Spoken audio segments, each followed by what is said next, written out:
जो मोदी सरकार है उसके खिलाफ मैं राजनीति करता था, इसलिए ये सब जो है मुझे जान से मारने की धमकी दे रहे हैं। मुझे काफी सारे वकीलों से मिला और सब ने उसको सिर्फ एक बात बोली, आप जोर से बोलो कि हां आप सपोर्ट करते हो Khalistan. Maulana Masood Azhar is an NGO worker. ओ भाई, उसको तो नोबेल पीस प्राइज मिलना चाहिए। इंडिया फालतू में उसको परेशान, पाकिस्तान को और क्या चाहिए? हो गई बात, शुरू करो आतंकवाद। अब उन्होंने ऐसे शुरू कर दिया कि व्हाट्स। जय हिंद दोस्तों, मैं हूं मेजर गौरव आर्य और आप देख रहे हैं द चाणक्य डायलॉग्स। इस वीडियो को लाइक करिए, हमारे चैनल को सब्सक्राइब करिए, बेल आइकन दबाना बिल्कुल मत भूलिए। दोस्तों, खालिस्तानियों का यूके में एक बहुत बड़ा भांडा फूट चुका है और वो भांडा है क्या, मैं आज आपको बताता हूं। मेरे सामने स्टोरी पड़ी हुई है। ये स्टोरी है डेली मेल की।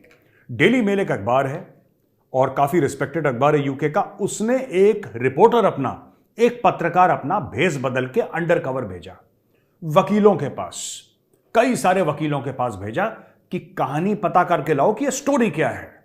और डेली मेल की रिपोर्ट ऐसी है दोस्तों, अगर आप सुनेंगे तो आपको यह चौंका देगी, आपके कान खड़े कर देगी कि हो क्या रहा है और हमारी नाकों नाक के नीचे क्या हो रहा है। यह मामला है यूके का, यूनाइटेड किंगडम का। यानी कि ये जो वकील हैं जिनके पास डेली मेल का पत्रकार गया था भेस बदल के अंडर कवर, ये जो पत्रकार है ये गया है यूके में। ये भारत की बात नहीं, यूके की बात है। यहां पे वकील कहते हैं भारतीयों को, जो इंडियंस है ना, उनको क्या कहते हैं। देखिए ये हेडलाइन देखिए इसकी भाई साहब। ये कहते हैं you are a political exile, trafficked, sexually tortured, enslaved and in fear of your life.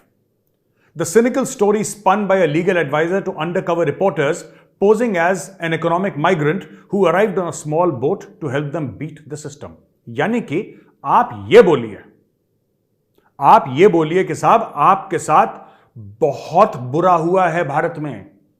वो वकील आपको स्टोरी बता रहा है। एक रिपोर्टर यानी कि एक इनका पत्रकार गया डेली मेल का कि भाई साहब मैं तो ऐसे एक नाव में आ गया यूके, अब मैं अपने किसी अंकल के साथ रह रहा हूं, अब आप बताओ मुझे यहां पे नागरिकता कैसे मिलेगी।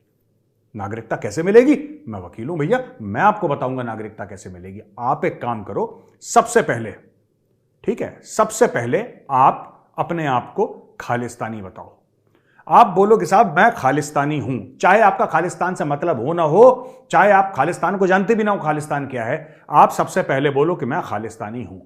ठीक है, अच्छा, फिर आप बोलो, ये वकील समझा रहा है उसको, बंदे को, अंडर कवर रिपोर्टर को वकील समझा रहा है। वकील कह रहा है कि जनाब आप ये बोलो कि मेरी जान का खतरा था वहां पे, मेरी जान का भारत में खतरा था, मैं अपनी जान बचाकर यहां पे आया हूं। फिर बोलता है कि एंटी गवर्नमेंट पॉलिटिकल अलायंसेस, यानी कि मैं भारत में जो मोदी सरकार है उसके खिलाफ मैं राजनीति करता था, इसलिए ये सब जो है मुझे जान से मारने की धमकी दे रहे हैं, मुझे जान से मार देंगे, मेरी जान बचाओ, मुझे यूके में असाइलम दो। ठीक है, ये दूसरा बहाना है। तीसरा बहाना है कि मेरा एक प्रेम चल रहा था किसी के साथ, मेरा लव अफेयर चल रहा था, मैं किसी और कास्ट का, लड़की किसी और कास्ट की। ठीक है, और भारत में तो इतना जातिवाद है कि इंटरकास्ट मैरिज होती ही नहीं है भारत में, और जो इंटरकास्ट मैरिज होती है उसकी हत्या हो जाती है। तो आप ये बोल दो साहब मेरे पीछे पड़े हुए हैं, मेरी हत्या कर देंगे, मुझे मार डालेंगे, प्लीज मुझे यूके में असाइलम दे दो। और चौथी चीज, झूठ झूठ बोल दो कि साहब भारत में तो जो गेज होते हैं उनको मार डालते हैं, उनका कत्ल कर देते हैं, उनका खून कर देते हैं। तो फिर इसलिए वो जो बंदा है रिपोर्टर, वो कहने लगा कि साहब मैं, ये भी एक कारण हो सकता है। वकील ने समझाया रिपोर्टर को। अब आप ये समझ लीजिए, सबसे ज्यादा फ्रीक्वेंट जो सजेशन दिया गया, सबसे ज्यादा फ्रीक्वेंट सजेशन जो ये वकील देते हैं अपने क्लाइंट को, कि तुम ये बोलो साहब कि मैं पंजाब का एक फार्मर हूं, यानी कि भारतीय पंजाब का एक किसान हूं, और मैं खालिस्तान को सपोर्ट करता हूं, और मेरा सिर्फ यह गुनाह था कि मैंने जो फार्मर एजिटेशन हुआ था, जो किसानों का जो एजिटेशन हुआ था भारत में, मैंने उसको सपोर्ट करा, और क्योंकि मैंने सपोर्ट करा तो मेरे पीछे लोग पड़ गए। अब ये मेरे पीछे लोग पड़ गए हैं, अब ये मेरे जान के प्यासे हैं, खून के प्यासे हैं, ये मुझे मार देंगे, क्योंकि मैं तो सिर्फ एक डेमोक्रेसी की बात कर रहा था कि साहब फार्मर्स को हक है प्रोटेस्ट करने का। तो ये सारी स्टोरी वो वकील आपको बना के देते हैं। इनकी फीस जो बताई गई है, एक वकील ने बोला कि उसकी फीस होगी 5,500 पाउंड कैश, 5,500 पाउंड वो लेगा कैश। और उसको ये भी एक वकील है जिसने ये बोला है कि मेरी फीस है 10,000 पाउंड। वो कहता है मेरी फीस है 10,000 पाउंड, और जो रिपोर्टर था, अंडर कवर रिपोर्टर दोस्तों, उस अंडर कवर रिपोर्टर जो उनकी खबर लेने गया था, वहां से इन्वेस्टिगेट करने गया था, जासूसी करने गया था उनके ऊपर, और ये सब रिकॉर्डेड है, ये सब वीडियो में रिकॉर्ड करके ले आया है, वो बंदा ऑन रिकॉर्ड कह रहा है। तो ये बंदा कहता है साहब कि आप खालिस्तान को, वकील उसको समझा रहा है कि अगर आप खालिस्तान को सपोर्ट नहीं भी करते कोई बात नहीं, कोई बात नहीं, लेकिन आप कह दो जोर जोर से कि आप खालिस्तान को सपोर्ट करते हो, आप जोर जोर से कहो कि आप खालिस्तान को सपोर्ट करते हो, तो आपको यहां पे नागरिकता मिल जाएगी। अब जो बंदा, क्योंकि मैं पंजाब का नाम इसलिए ले रहा हूं क्योंकि यहां पे आर्टिकल में लिखा है पंजाब, ठीक है, कि you are a farmer from Punjab, ठीक है जी। खालिस्तानी सेपरेटिस्ट अमृतपाल सिंह के साथ हैं आप, किसी ने आपको बोला कि आप ज्वाइन करिए, तो आप उससे बड़े इंप्रेस्ड हैं और आप उसको ज्वाइन करना चाहते हैं, तो ये बोला कि farmer, posing as farmer from Punjab, यानी कि पंजाब से जो बंदा तुक्का मार के पहुंच जाए, एक मतलब टूरिस्ट वीजा लेके पहुंच जाए किसी तरीके से, या किसी नाव में, बोट में इलीगली कहीं से पहुंच जाए, उसको सिर्फ इतना जुगाड़ करना है कि 10,000 पाउंड वहां पे दे दे और भारत का जो नाम है वो मट्टी में मिला दे यार, अपनी मातृभूमि का नाम मट्टी में मिला दे, क्योंकि उसको यूके जाना है, उसको कनाडा जाना है, ठीक है, उसको कनाडा जाना है, उसको यूके जाना है। तो यहां पे हम यूके की बात कर रहे हैं, तो साहब आप 5,500 पाउंड को ले रहा है, कोई 8,000, कोई 9,000, कोई 10,000, तो दोनों, उसने काफी सारे वकीलों से मिला और सब ने उसको सिर्फ एक बात बोली, एक बात बोली,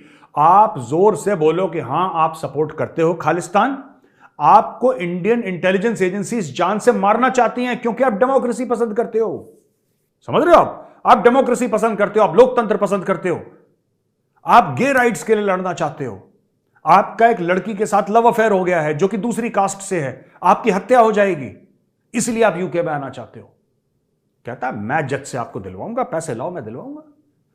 तो भाई साहब ये यूके के अखबार ने पूरा एक एक्सपोजे कर दिया है वहां पे, और अब खालिस्तानी भाग, ये सब मैं क्या बोलता था आपको, मैं आपको पिछले 3-4 महीने से क्या बोल रहा हूं, ये सब के सब खालिस्तानी चोट्टे हैं, सब के सब चोट्टे हैं, सब के सब वैसे ही गए हैं। क्योंकि देखिए मैं आपको बताता हूं ना, साफ सीधी बात है, क्यों गए ऐसे, इनके पास कोई क्वालिफिकेशन थोड़ा है यार, ये 4वीं-5वीं पास है, अंगूठा टेक है। किसी खालिस्तानी को अपना नाम लिखना आ जाए बहुत बड़ी बात है यार, बहुत बड़ी बात है, वो अपना नाम लिख दे। They are blank from here, they are people with sub human IQ, Khalistanis, उनका दिमाग नहीं है। आपने कोई बड़ा टॉप न्यूरोसर्जन नहीं देखा होगा कि जो कह रहा है मैं खालिस्तानी हूं, मैं खालिस्तान सपोर्ट करता हूं, आपको नहीं मिलेगा ऐसा, इंटेलिजेंट बंदा कर ही नहीं सकता। और मैं vast majority of the Sikhs की बात करता हूं जो यूके में रहते हैं, मेरे तो हर जगह से फोन आते हैं, मुझे हर जगह से फोन आते हैं। और मुझसे एक बड़े थे, बुजुर्ग थे, सरदार साहब, वो मुझसे कह रहे फोन करके कि पुत्र मैं बहुत परेशान हो गया, एवरी संडे ही must be going to gurdwara, elderly person, मतलब बहुत, 72-73 ईयर्स ओल्ड, क्या पुत्र मैं जाता हूं तो मुझे बड़ा बुरा लगता है, बहुत बुरा लगता है। इन लोगों ने गुरुद्वारा साहब कैप्चर कर लिया, इन लोगों ने ना, खालिस्तानियों ने। खैर, coming back to the point दोस्तों, ये चीज है, तो आप किसी भी सूरत में भारत का नाम गंदा कर दो, यूके की सिटीजनशिप मिल जाएगी, फिर वहां पे चलाना, टैक्सी चलाना टैक्सी, ओ बल्ले बल्ले यार टैक्सी चलाओ वहां पे।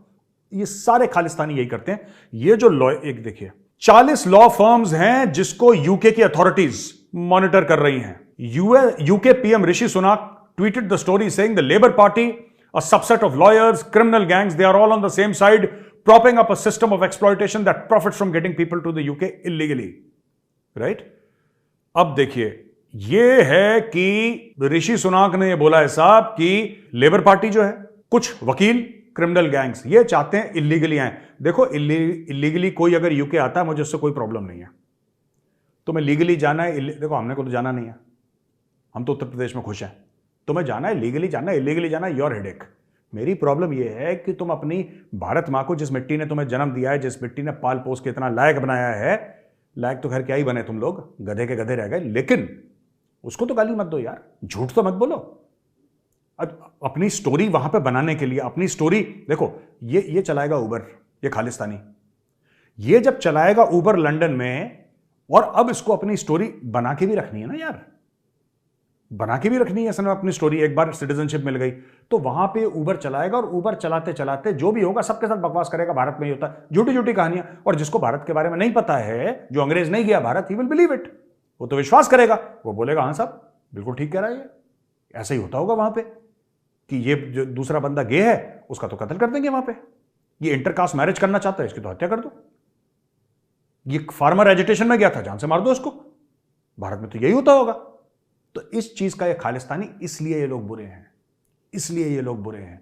इनका पूरा जो खालिस्तान है ये 400 BC पे बना हुआ है, इनका फ्रॉड पे बना हुआ है, इनका 2 नंबरी पे बना हुआ है पूरा खालिस्तान, क्योंकि खालिस्तानी खुद 420 हैं, फ्रॉड हैं और 2 नंबरी हैं। अब दोस्तों, अगर हम खालिस्तान की बात करते हैं तो क्या हम पाकिस्तान को पीछे छोड़ सकते हैं? बिल्कुल नहीं, पाकिस्तान की भी बात करेंगे।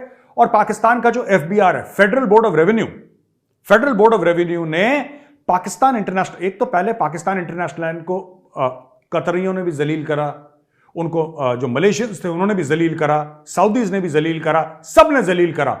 और दुनिया भर से जलील होके, है ना, जब लौट के बुद्धू घर को आया तो PIA को फिर पाकिस्तानियों ने भी जलील करा। अब देखो, the federal board of revenue has frozen Pakistan international airlines bank accounts over non payment of taxes.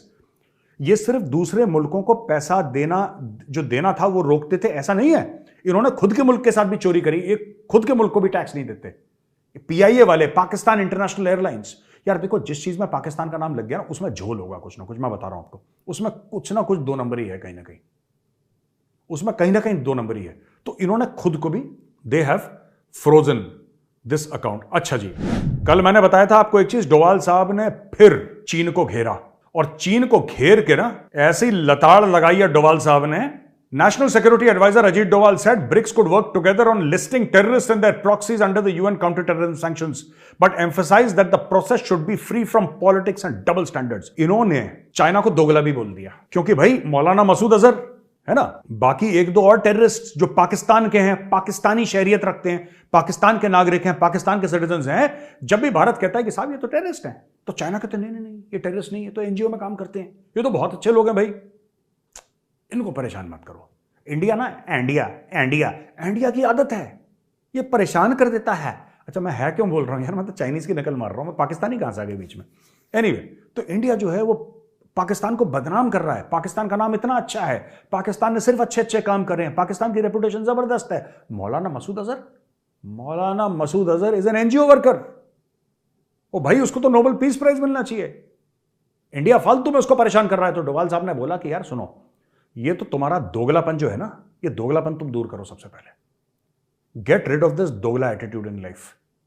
ये जो हर चीज में तुम ये करते हो ना कि ये ब्लॉक कर दिया, ये ब्लॉक कर दिया, ये सब मत करो। भारत के साथ तुम्हें भारत का पैसा चाहिए, चाइना को चाहिए भारत का पैसा कि भारत ट्रेड करता रहे, लेकिन बाकी तरफ में भारत की पीठ पे खंजर घोंपते रहो तुम, वो बात ठीक है, लेकिन भारत पैसा देता रहे, ऐसा नहीं होगा। चल ना दादा, चल ना। आखिरी खबर है आज की, पाकिस्तानियों ने, जैसे मैंने कल बताया था कि JNK के जो स्कूल्स हैं, खासतौर से आर्मी स्कूल्स हैं, आर्मी गुडविल स्कूल्स भी उसमें शामिल हैं, जो इंडियन आर्मी रन करती है और उसमें बच्चों को तालीम देते हैं, सिर्फ फौजियों के बच्चों को नहीं, सिविलियंस भी उसमें मैक्सिमम एक्चुअली सिविलियंस ही होते हैं आर्मी गुडविल स्कूल्स में। वहां पे जाके जो है ना मामला, उनके इन्फिल्ट्रेट करके उन ग्रुप्स में अब बच्चों को पाकिस्तान से कॉल आ रहे हैं, टीचर्स को पाकिस्तान से कॉल आ रहे हैं। उन्होंने नंबर ले लिए, अब उनके कॉन्टैक्ट्स बन गए यहां पे, अब वो कॉल कर रहे हैं कि क्या चल रहा है आपके साथ, और उस कॉल को वो लोग रिकॉर्ड करेंगे। ठीक है, और सही बात है, अगर आप किसी बच्चे से, या तो आपको उसको इंफॉर्मेशन मिल जाएगी, या आप बच्चे से रोज बात करते रहो, उसको मैसेज भेजते रहो, तो क्या होगा कि जो बच्चा है ना, आफ्टर सम टाइम वो बच्चा हो जाएगा परेशान, और उसके मुंह से कुछ ना कुछ निकलेगा, और वो चीज ये प्रोपेगेंडा के लिए इस्तेमाल करेंगे। ये पाकिस्तानी चाहते, तो अब इन्होंने ये काम करना शुरू कर दिया। अब मैं आपको बताता हूं, द सिक्योरिटी एस्टैब्लिशमेंट, ये सुनिएगा, security establishment issued N alert after students of army schools in Jammu received calls and WhatsApp messages from suspected Pakistani intelligence operatives. The caller posed as a school teacher seeking information about students' parents and asked them to join WhatsApp groups by sharing one-time passwords. The PIOs inquired about parents' occupation, school routine, uniforms and teachers' names. Schools were asked to sensitize students and dissolve groups if necessary. ये देखिए, अब कल तक तो वो WhatsApp groups में थे, अब इन्होंने फोन करना शुरू कर दिया स्टूडेंट को। और स्टूडेंट से क्या पूछ रहे हैं ये लोग? ये स्टूडेंट से पूछ रहे हैं, भाई बेटा आपका नाम क्या है? तो स्टूडेंट ने नाम बताया अपना, उसकी फोटो तो ऑलरेडी उसको DPP से मिल गई होगी, अगर अवेलेबल होगी DP पे, कुछ और नहीं डाला होगा। आपके टीचर का नाम क्या है? आपके माँ बाप का नाम क्या है? आपके फादर मदर करते क्या है? उनका ऑक्यूपेशन क्या है? आपका एड्रेस क्या है? ये पूरी लिस्ट बना रहे हैं, राइट? अब देखिए, आज की तारीख में टेक्नोलॉजी के दौर में दोस्तों, फिजिकली घुसना इतना जरूरी नहीं है। आप लोग थ्रू द इंटरनेट आप किसी की प्राइवेसी इन्वेड कर सकते हैं, और वो कर चुके हैं पाकिस्तानीज, क्योंकि बच्चे हैं वो। और ये पाकिस्तानी इंटेलिजेंस ऑपरेटिव्स, ऐसा नहीं कि कोई भी, पाकिस्तान के आईएसआई वाले बंदे ये काम कर रहे हैं, बच्चों से बात करके निकालना। क्योंकि कल अगर इनको अटैक लॉन्च करना पड़े और इनको पता लगे कि टीचर का नाम ये है फॉर एग्जांपल, तो वही नेम टैब लगा के झूठ बोलें। बच्चे तो पहचान जाएंगे हमारा टीचर नहीं है, लेकिन दुनिया भर को कहने के लिए कि मैंने आइडेंटिटी कार्ड बनाया है, देखो मैं ये हूं। आपको इंफॉर्मेशन चाहिए ना, आपको बहुत सारी इंफॉर्मेशन चाहिए अगर आपको अटैक लॉन्च करना है। और एंड में इनका एम क्या है? इनका एम है अटैक लॉन्च करना। They want to launch attacks on India. ये क्यों कर रहे हैं मैं आपको फिर से बता दूं।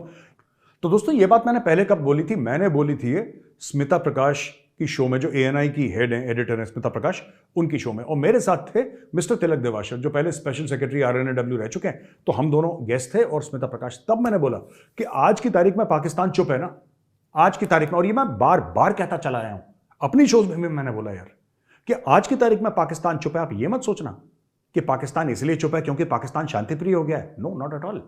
मैं हर समय बात करता हूं दोस्तों इंटेंट और कैपेबिलिटी। पाकिस्तान का इंटेंट हर समय रहा है, लेकिन पाकिस्तान की कैपेबिलिटी कम हो गई क्योंकि पैसे नहीं थे पाकिस्तान के पास। अब पाकिस्तान के पास दोबारा पैसे आ गए। आईएमएफ ने पैसा दे दिया, सऊदी ने पैसा दे दिया, यूएई ने पैसा दे दिया, चाइना ने लोन वो डेफर कर दी, पेमेंट उसकी रोल ओवर कर दिया। पाकिस्तान को और क्या चाहिए? हो गई बात, शुरू करो आतंकवाद। अब उन्होंने ऐसे शुरू कर दिया कि व्हाट्सएप ग्रुप्स में जाओ, क्योंकि आपको पैसा देना पड़ेगा ना। अब बच्चों को आप ये करोगे, बरगलाओगे, इंफॉर्मेशन लाने की कोशिश करोगे। और ये आर्मी के स्कूल्स हैं, सबसे बड़ी बात। तो जो बच्चा, ठीक है, जिसका फादर कोई ब्रिगेडियर हो या जिसका फादर कोई कर्नल हो, उससे नाम पूछे आपके फादर का नाम क्या, उसने बोला कर्नल सो एंड सो, ठीक है। और बच्चों को तो अच्छा लगता ही है कि भाई मेरे पिताजी ये हैं वो हैं, बच्चे बता देते हैं, मासूम होते हैं ना, बच्चों को आइडिया तो रहता नहीं है कि क्या बोलना क्या नहीं बोलना।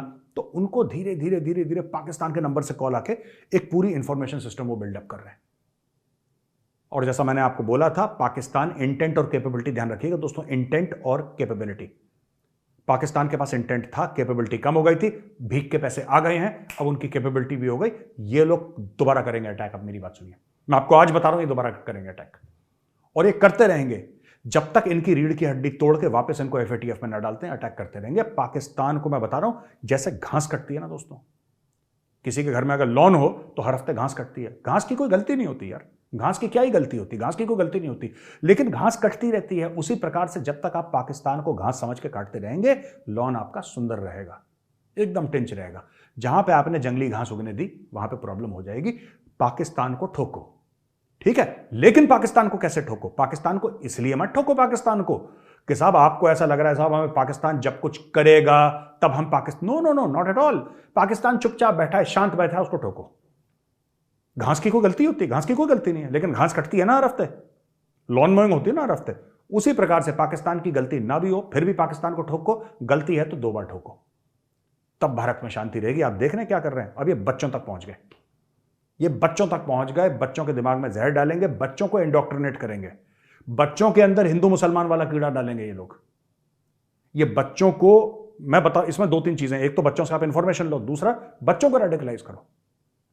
बच्चे बहुत जल्दी इंप्रेस हो जाते हैं ना, बच्चे बहुत जल्दी इंप्रेस हो जाते हैं किसी भी चीज से, बहुत सीख लेते हैं बच्चे।